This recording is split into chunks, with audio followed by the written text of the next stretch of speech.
convene a meeting where the active members of the party in that particular constituency come and they express their views that among these shortlisted candidates, who would they prefer.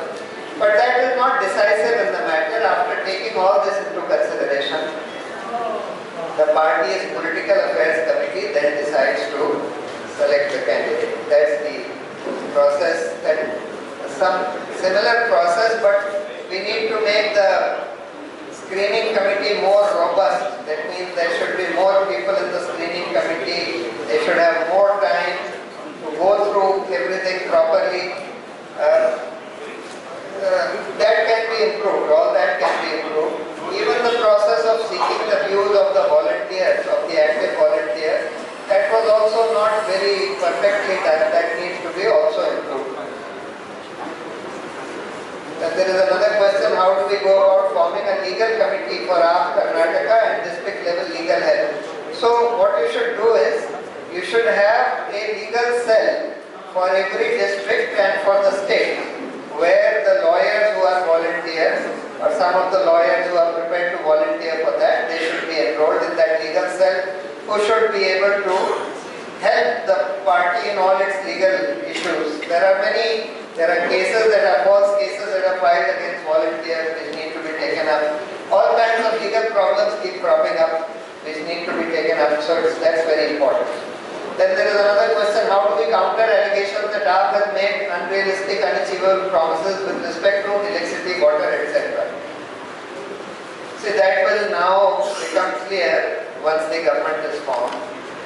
The basis on which we said that we will give 700 liters per family per day free of water is because we felt that figure, of course, can be changed, it can be reduced. Some people are saying that 700 liters is not required. Maybe even 400 liters is good enough for a family per day. Possible. So, whatever is the minimal requirement of a family, we will see. Water is a commodity which essentially is free from nature. It comes from nature, it's a free commodity. There is only a cost of distributing that water. We have estimated that the cost of distributing water is 4 to 5 rupees a kiloliter. Even if we subsidize this 700 liters per day per family, it comes to about 100 rupees a month per family. That's not a very large subsidy. That can be cross-subsidized by charging a little more than the distribution cost from the commercial establishments, etc. So that can be. In any case, water is an essential commodity which needs to be supplied. The minimal amount of that needs to be supplied virtually free, and it can be easily supplied. The total incidence is not all that much. Second is about electricity. See, about electricity, what we found was that these private electricity distribution companies, Reliance and Tata, who have monopolies in different areas of Delhi, they are cheating the consumers, they are cheating the Electricity Regulatory Commission. Of course, sometimes the Electricity Regulatory Commission is also in league with them. The government has also been in league with them. So if we, to give you an example, see, 3 years ago, there was an honest chairman of the Electricity Regulatory Commission, Mr. Vijayendra Singh, Delhi Electricity Regulatory Commission. These companies had asked for a 60% increase in the electricity tariff. He got their accounts audited, because they asked on the basis of their costs. He found that their costs had been inflated almost double, and that in fact instead of 60% increase, the tariff needed to be reduced by 27%. Then they have electricity meters are also running fast, etc. So we feel, our assessment was that if we get their accounts audited properly, do not allow them to overcharge, and pay them only what their real cost is, or what their real cost should be, plus some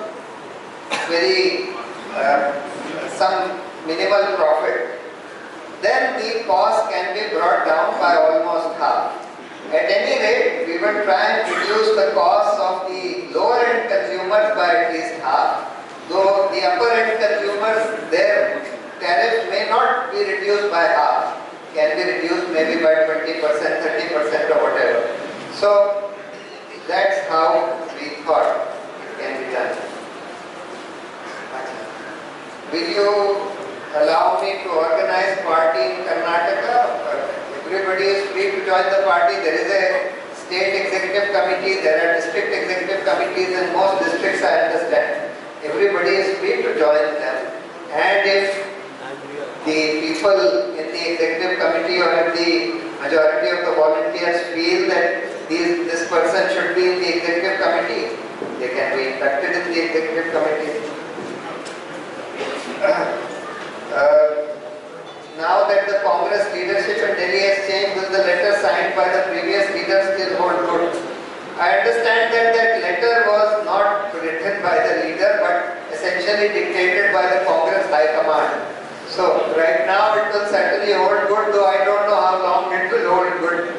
We are conscious of the fact that they may pull the plug on this government at any time. They can do it within a month, 2 months, 3 months, we don't know. We are prepared for that. How can I convince our village people of Belgaum district to vote for Aam Aadmi Party member for Lok Sabha election?